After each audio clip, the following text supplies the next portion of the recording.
Futebol e política se misturam, sim senhor. Goste você ou não. Nunca pensei em ser perfeito, mas vou correr pelo direito.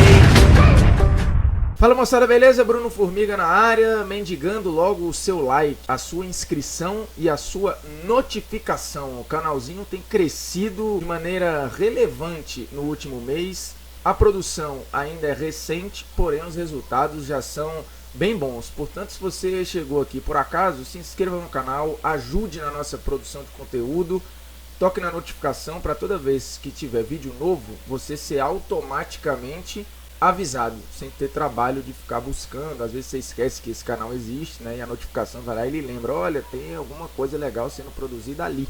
Aí você vai lá e clica e já ajuda a gente. E se você tiver temas interessantes para a gente tratar aqui, futebol, sociedade, política, enfim, tudo o que envolve o campo e o fora de campo, você põe lá nos comentários, ok? Vamos falar de ditadura militar e a relação da ditadura militar com o futebol, não só no Brasil. Porém, antes da gente falar deste link, é altamente relevante que a gente mostre ou defina aqui o que é ditadura militar. E depois a gente mostre que sim, no Brasil houve uma ditadura militar, por mais que exista um movimento discreto, um movimento pequeno, porém barulhento, tentando fazer um revisionismo histórico para mudar a nomenclatura, né? Para mudar o nome, para dizer que o que o Brasil viveu não foi uma ditadura militar, mas um regime militar. Mas aí seria encaixado em quê? Era um regime militar presidencialista? Era um regime militar parlamentarista? Era um regime militar democrático? Não, não era. Era um regime militar ditatorial.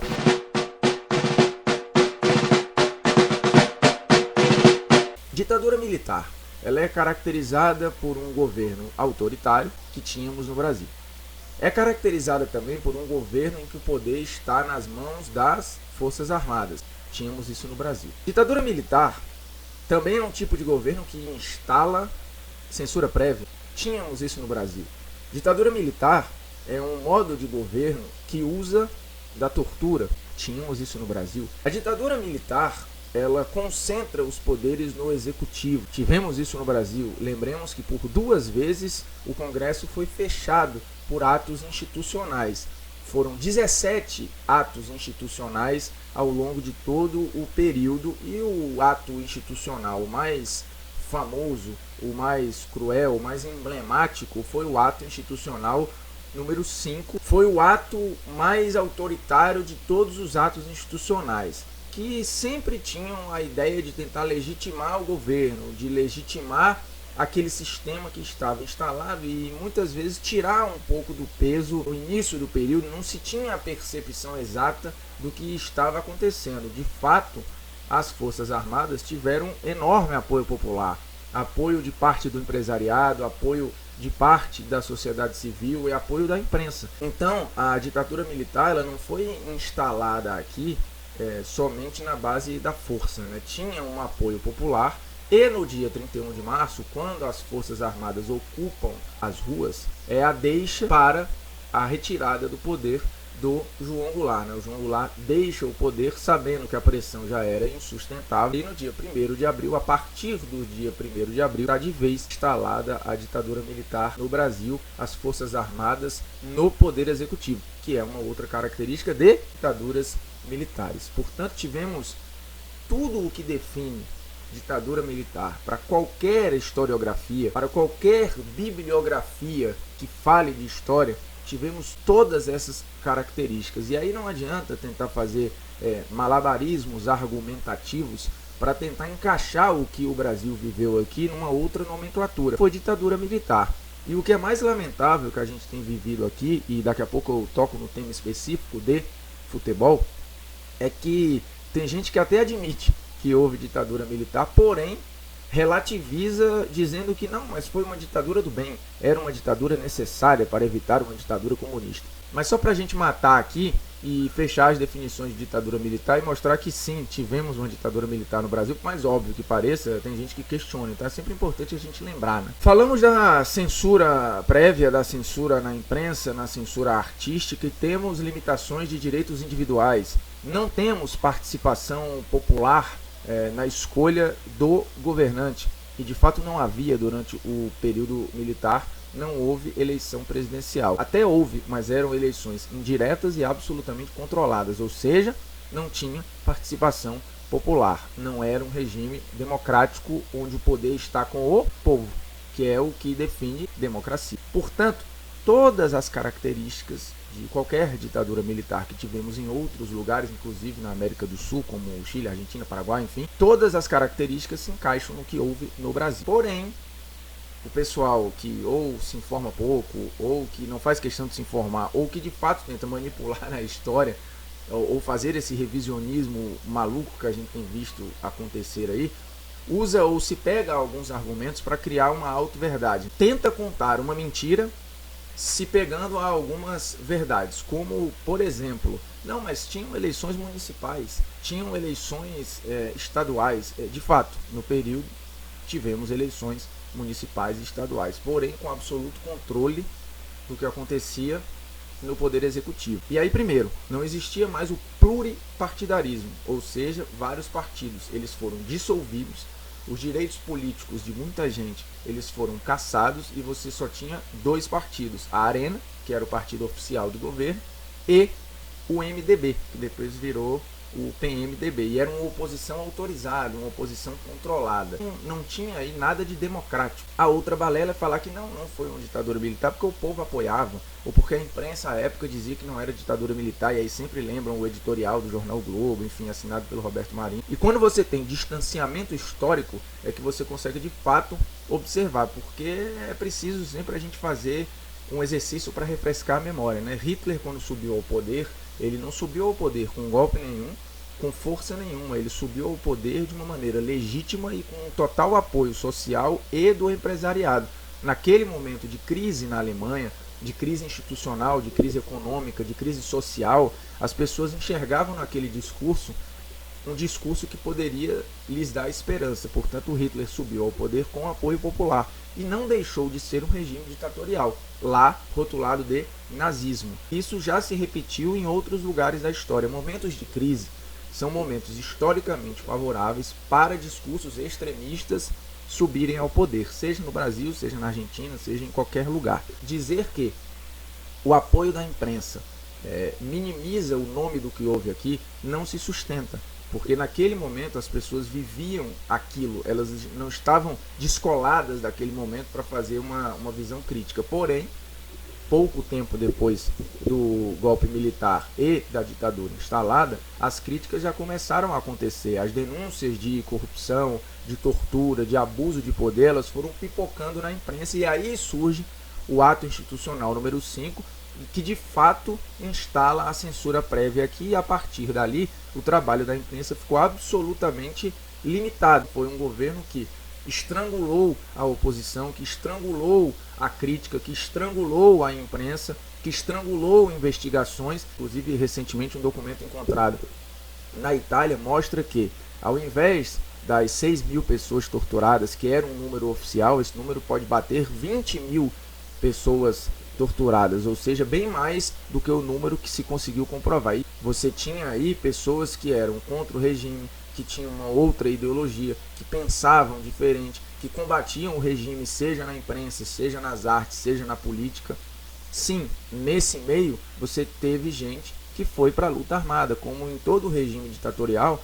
A oposição, eu não estou aqui defendendo, muitas vezes vai para a luta armada, mas a luta armada não existia antes do período militar, ele foi uma consequência do período militar. E aí a gente precisa entender lá a loucura que é dizer que o Brasil caminhava para uma ditadura comunista, repetindo o que acontecia em Cuba. Cuba e Brasil estão em gavetas totalmente diferentes por um interesse da União Soviética, por exemplo, que é quem estava por trás da Revolução Cubana lá. O Brasil não despertava esse interesse na União Soviética, não existia registro aqui desta luta armada ou desta mobilização popular que se falava que acontecia no Nordeste. Uma loucura absoluta que nunca foi comprovada em documento, em testemunho em nada. O governo do João Goulart, ele estava de mãos dadas com os empresários e com o capital. Uma coisa é a crise econômica, a outra coisa é você falar que ali você tinha uma linhagem ou um pensamento comunista. Primeiro, quem fala isso não sabe nem o que significa o comunismo. O comunismo, ele não reconhece, ele é contra a propriedade privada, coisa que não acontecia no governo do João Goulart, nem aconteceu recentemente no governo do PT, e defende o Estado controlando os meios de produção, coisa que também não acontecia lá atrás e também não acontece agora. Portanto, dizer que aqui a gente caminhava para isso ou para aquilo é uma loucura semântica. Tal lá como cá, as pessoas vão pegando ali suas auto-verdades e construindo um discurso. E o discurso chegou num ponto tão exacerbado naquele momento que resultou no que resultou. Então, o distanciamento histórico hoje deixa claro que sim, tivemos uma ditadura militar no Brasil, por mais que se tente pegar aqui um ou outro argumento para minimizar ou mudar o termo, mas não tem outro termo que defina. E, no meio disso aí, o futebol cumpre um papel, não só no Brasil, mas em outros lugares do mundo. Nós temos, historicamente, o futebol ora resistindo, ora sendo usado como máquina de propaganda, mas nunca dissociado. Futebol e política, futebol e ditadura, eles se misturam sim, porque você tem no futebol uma grande ferramenta de movimentação de massas. No Brasil, poucos fenômenos, eu diria que nenhum fenômeno tem este poder. Logo, ele ficar à parte do que está acontecendo, seja hoje ou seja lá atrás, é uma ilusão.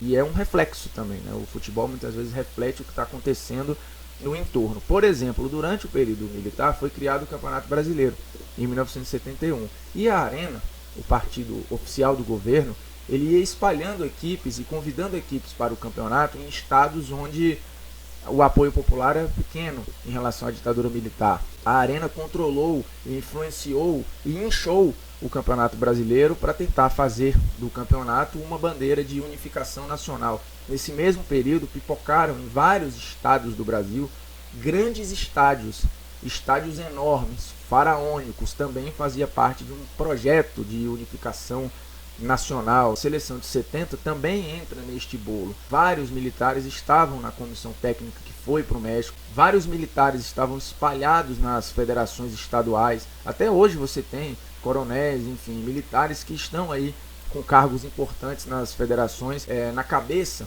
no comando do futebol brasileiro, você tinha uma pegada militar também. O Pelé, por exemplo, ele chegou a falar neste período, pouco depois da Copa de 70, que não existia ditadura militar no Brasil. Só que, antes da Copa de 74, ele foi pressionado a ir para a Copa. Uma Copa em que ele não jogou e que o Brasil acabou eliminado pela Holanda. Curiosamente, uma equipe revolucionária. O Pelé não vai à Copa de 74 e dá uma entrevista ao Geneton Moraes Neto. Inclusive o Geneton tinha um blog, e um blog muito bom, por sinal, ainda os arquivos estão lá, e ele publicou em 2010 uma entrevista com o Pelé, e o Pelé falando que naquela época ele já vinha conversando com pessoas, percebendo e entendendo o que acontecia no Brasil, falando da tortura, das perseguições, da censura, enfim, de tudo o que acontecia no país dele, e por isso ele não quis colaborar com aquilo que estava acontecendo e decidiu não ir.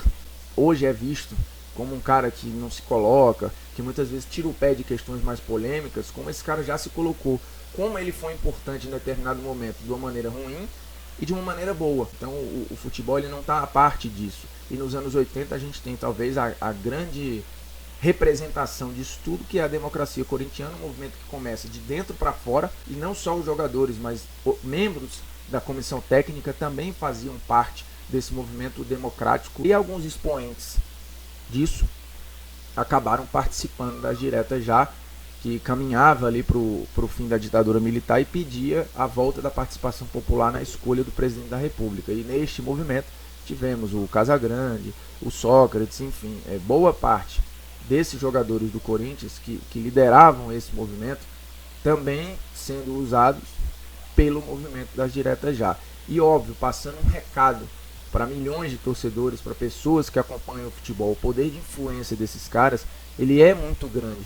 Tanto que até hoje, e hoje mais do que nunca, esses caras representam marcas, esses caras são chamados para serem embaixadores de projetos beneficentes, como a Unicef faz, como a ONU faz, com grandes nomes. Então, se o jogador não tivesse esse poder de influência Se o jogador fosse uma figura à parte, ele não estaria envolvido em momentos tão importantes. Então é possível que futebol e ditadura militar, ou que futebol e política estejam próximos para passar recados. Durante a ditadura Franco na Espanha, também temos exemplos da ligação futebol e política com a resistência de Atlético Bilbao e Barcelona ao regime que acontecia em Madrid. O próprio Real Madrid vai ganhando e vencendo e é usado pelo regime como o exemplo da Espanha que dá certo. Lá ninguém nega que houve a ditadura militar, como também ninguém nega que houve ditadura militar no Chile, na Argentina, que são outros dois lugares onde o futebol tem uma participação importante aí. Recentemente, inclusive, todos os clubes da primeira divisão da Argentina se uniram numa campanha Ditadura Nunca Mais, lembrando os mortos, lembrando os perseguidos, lembrando os censurados, lembrando os torturados e deixando claro, isso não pode se repetir. No Estádio Nacional do Chile, que foi usado como prisão coletiva durante muito tempo, durante o regime Pinochet, até hoje você tem um memorial lá importante, um memorial inclusive que tem fotos bem fortes lembrando de todo aquele período. Voltando ao Brasil, alguns personagens como o Nando, irmão do Zico inclusive, o Nando Coimbra, foi o primeiro jogador anistiado, ele foi perseguido, foi torturado, teve a carreira altamente prejudicada porque se opunha ao regime. E aí é uma característica de ditaduras militares, você muitas vezes rotula de inimigo quem é contra você. Não necessariamente aqueles que vão para a rua ou que pegam em armas. Se você faz produções intelectuais, escreve contra, se coloca contra e representa uma ameaça em termos de ideia, aquilo que está estabelecido, você já está rotulado como inimigo. E vários desses atos institucionais foram flexibilizando aquilo que é dito como inimigo. Então qualquer um, seja artista, jornalista, político, professor, que se opusesse ao regime, começava a ser rotulado já legalmente como o inimigo. Tem muita lenda no entorno, né? Era um período de menos comunicação, era um período que não tinha rede social, era um período em que você ter informação era mais difícil, até porque você tinha censura. Então essa sensação que as pessoas da época tinham, não, que a coisa é mais paz, sim, são recortes individuais de uma realidade coletiva que não era essa, né?